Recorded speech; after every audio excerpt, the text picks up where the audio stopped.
When the shit goes down, you better be ready. When the shit goes down! Thank you, Cypress Hill. You've been beautiful. You better be ready! Okay. Yo, all that shiny shit, man, is rap, man. Yo, it's the big black kid that crushes your whole block. Dow Jones, milestone, genuine short shot. Street smart, sweetheart, you never want none. The beat starts, airing them out, run. I don't get down with bitches and He's handy with a knife. Please don't risk your life. Keep an eye on your wife around Glixfago. Yeah! He cries when he's alone.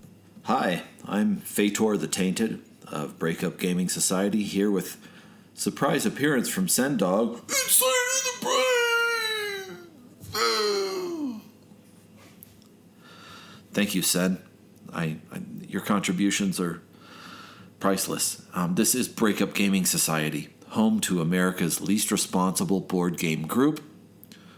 I already forgot what I introduced myself as. Inside the movement! Oh! Trump 2024! Oh boy. Sen's been radicalized by the right wing.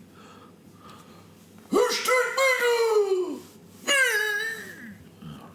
Golly. You know, hip-hop just keeps mutating. Anyway, I'm going to keep it simple. This podcast is about board games, booze, and hip-hop. I'm going to try to not be too indulgent in the board game or the booze part, because I have a feeling that our music segment is going to run long.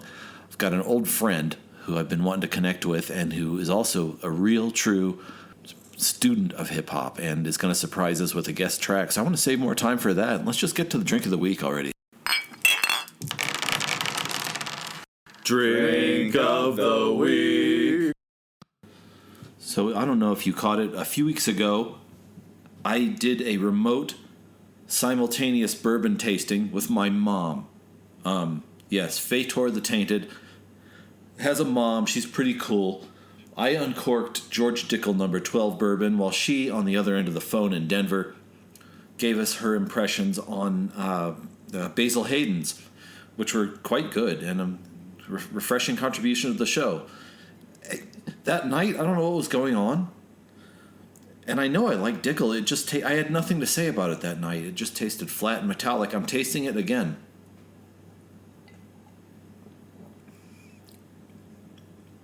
And it's much, much better. It's really smooth. It doesn't hit you with a lot of different things front to back. It's just it's not predictable in a bad way. Just really well balanced. But I have to say, I don't know. It's just too sweet for what I want tonight. I looked in the shelf and I was like hoping to see some tequila, or I don't know what's going on tonight. I would be more in the mood for like a big double shot of chilled Stoli with some pickled carrots to chase it. Don't know why. That's where my head is. It's no shortcoming of George Dickel No. 12 though, which is a good whiskey for the dollar. If you like bourbon, haven't picked one off the shelf yet, give it a try. Here comes Game of the Week. Game of the Week. So we have an honorary member of this cast whom I have mentioned, but whose voice you have not heard and are unlikely to hear in the future. That would be Shosho, a.k.a. the Desert Flower, who up to this point is way too shy to jump on this mic. However, I can't remember, a few episodes back, I did buy a game just for she and I, her and me, to play. It's called Fox and the Forest Duet. I bought it because Shut Up and Sit Down, one of the best board game vlogs in the world, really loved the original Fox and the Forest. And some games become popular enough where they release special two-player only versions, because it turns out the game's great, but not so fun if you only have two people. So they'll release a special two-player only version of it. So quickly, Fox and the Forest is a cooperative trick-taking game. If you've ever played Hearts or similar games with a deck of cards, you've played a trick-taking game, except this one's neat because it's cooperative, meaning how you engineer how you take tricks helps your team stay alive. What does that mean in Fox in the Forest? The backstory is there's a tiny little cardboard that represents an enchanted forest. You represent two characters sort of from a fairy tale, and you have a marker on a board in a path through this forest. Your job is to help each other play your cards in such a way that you can collect gems from all these spaces before the forest closes in on you and you lose. What's the trick is basically each player gets a hand of 11 cards. And there are lead suits and there are trump suits. There are also cards on top of that with special abilities, and also the cards have movement values, meaning the minute you're done figuring out who won the trick, you have to move your piece a certain number of steps down the track. And if you bump into the edge of the board, you've triggered the forest closing in on you even faster. So you have to consider you have to consider your play on 3 levels. 1, what suit should I play and why? 2, should I use one of the special power cards? And 3, how far is this going to move us? Additionally, the game stipulates that you can't really communicate with each other. You can't give little clues. You can't strategize together. And you can't ask questions about what's in their hand, which means after a while, and we played 2 or 3 times. Each time on the beginning setting, there are 3 difficulty levels where there's more gems and less space to work with. And basically, you play 3 rounds, and at the end of 3 rounds, you either have the gems or your characters are swallowed up in an eldritch forest. And by play 3, we came within 1 gem of clearing it and winning, and we learned a new game, and it was super fun. This is one of the games for which I've been told in the past that for those of our listeners who aren't gamers, that some of these segments just don't make any sense. They can't picture what's going on. So for this episode, I've actually made a companion video that walks you through the things I'm talking about. If you and have a SO or even a kid who you're been stuck at home with for a long time with the plague, this is a really neat time passer. Fun, pretty, and well designed. So, however, they're private videos. Here we are, the big ask. We have a newsletter. If you sign up for the newsletter, you'll get links to the companion videos we make about the games. Sound like a deal? I knew you'd like it.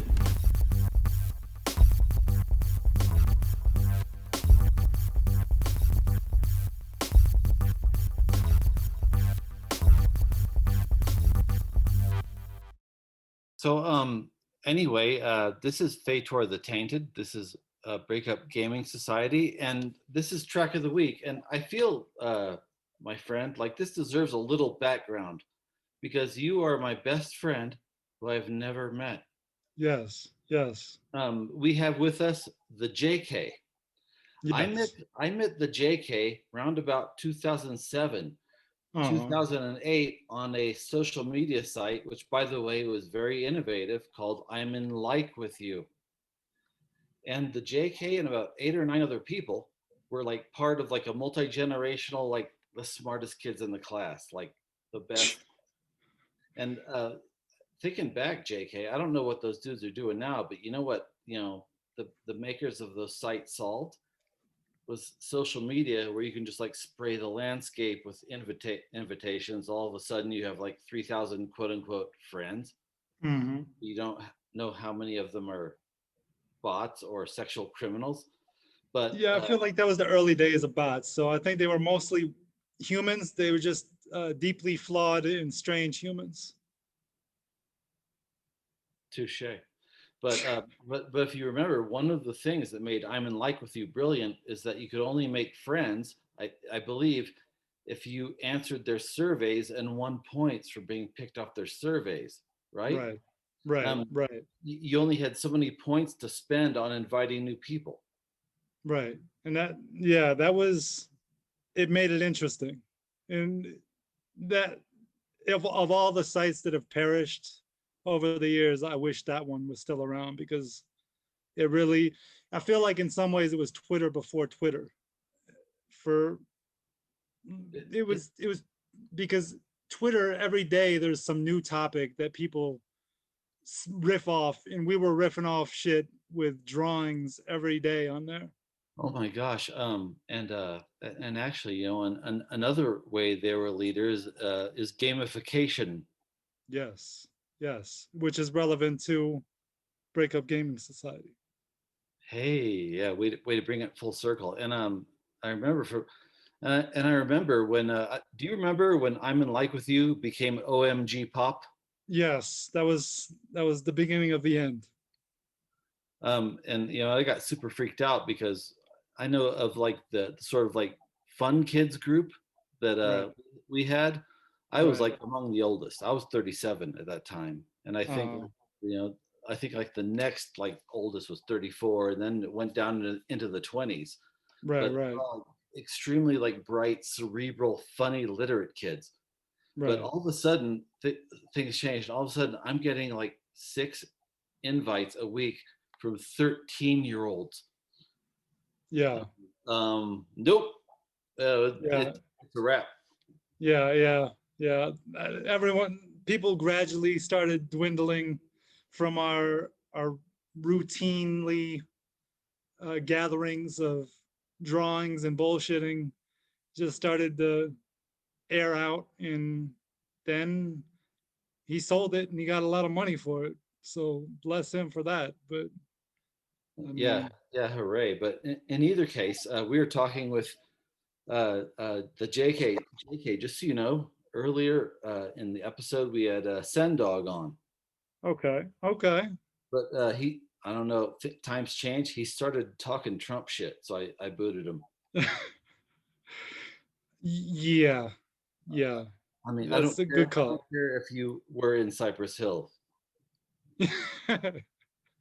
but Yeah, you can't let him get by on his old accolades and yeah, I you know, mean, it was weird. I was expecting some, some old school like '92 psychedelic gangster shit, and he's all going, "Oh, Trump 2024.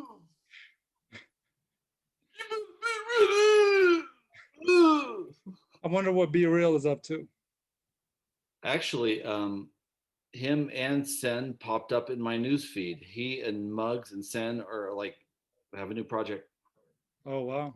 Yeah. Okay. So, the reason we're here is because one of the reasons. So everybody, say hello to the JK, um, intellect, mystic, copywriter, and autodidact, and then longtime friend. It's weird because when we met, you lived in Binghamton, New York, Binghamton, New York. Yep.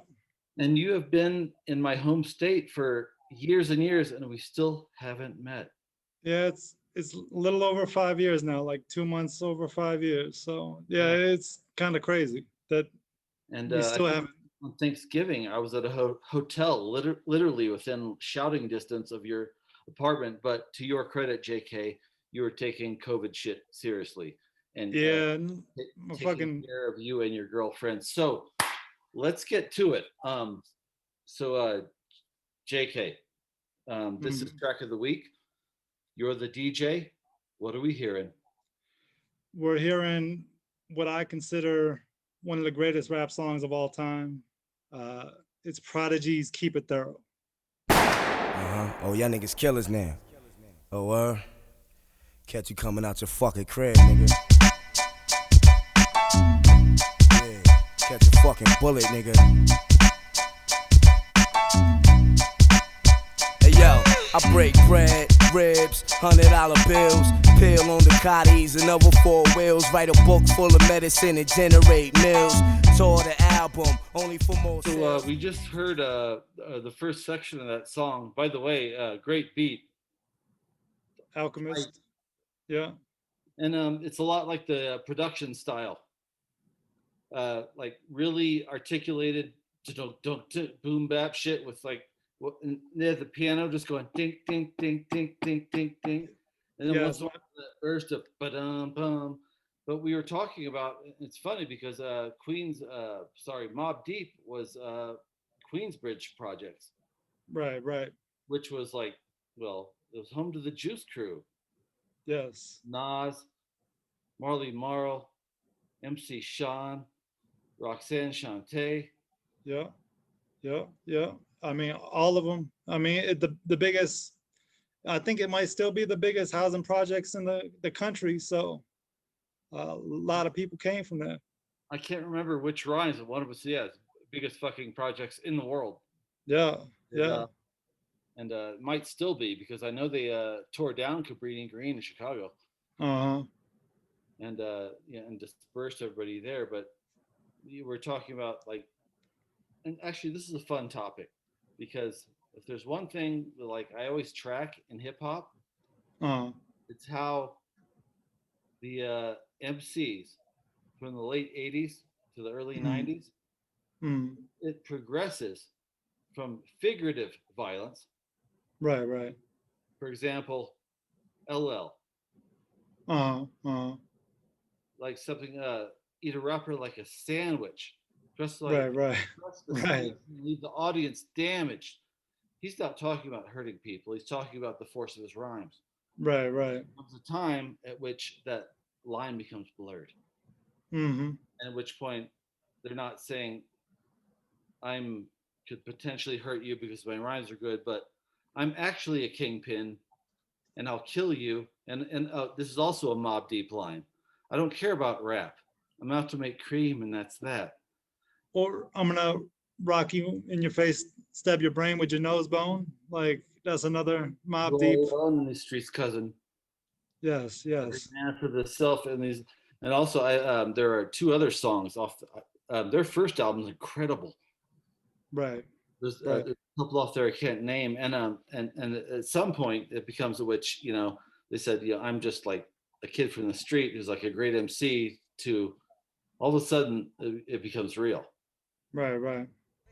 I'm no shorty, nigga, I stop your glory. I'm a third street nigga for real. You just applaud me, avoid P, man. Take your baby mom's advice. I'm nothing sweet, ill with the guns. You pay the price when you see me in the street, soldier. Salute me, you just a groupie. Oh, you gangster, you shoot me. Who gives a fuck, really? I miss my nigga twin, kill me. So I could join the rest of my force up in the heavens. You rap niggas make me.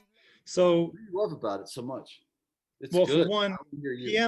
pianos are my favorite instrument. So, pianos in a rap beat, they have created some of my favorite songs of all time. Return of the Crooklyn Dodgers, piano sample. I mean, New York State of Mind, piano sample. Um, this song, the first time I heard it, I think it was on the Source Hip Hop Awards compilation for like 2000 or something like that. And then I burnt a copy of Prodigy's album from my friend who actually bought it like a good person. And when I heard this song for the first time, like the beat, how it breaks down with no hook really, it just hits you with the horns, uh, as an intermission of sorts, and just the way Prodigy talks his shit is this video game back in the day, Virtua Fighter. Virtua Fighter. Yes. I used So to play the Indian guy. yeah, yeah. So I remember if you like tap the left joystick really fast, he would do this fucking super fast flying knee smash. I got over on that for a while. yeah. So Virtual Fighter, the drunken guy, the drunken kung fu guy, like that is in some ways Prodigy. Like Prodigy goes left when you think he's gonna go right. The word choices he uses are very unorthodox. And relevant as ever, I am Faetor the Tainted. My very indulgent guest has been J to the motherfucking K slash ha. And all I'm saying is good track, fun convo, and thank you. Thank you. Yeah, no doubt, man. Thank you. It's You know, good. And by the way, don't think because we didn't get this right. This is our last. Come fucking back on. yeah, definitely. All right. Good night, my friend. Eat your dinner. Yeah, I need my vegetables, man. I got them bags under my eyes. Get those veggies, kid. Good night. All right, man. Good night. Adios, my friend.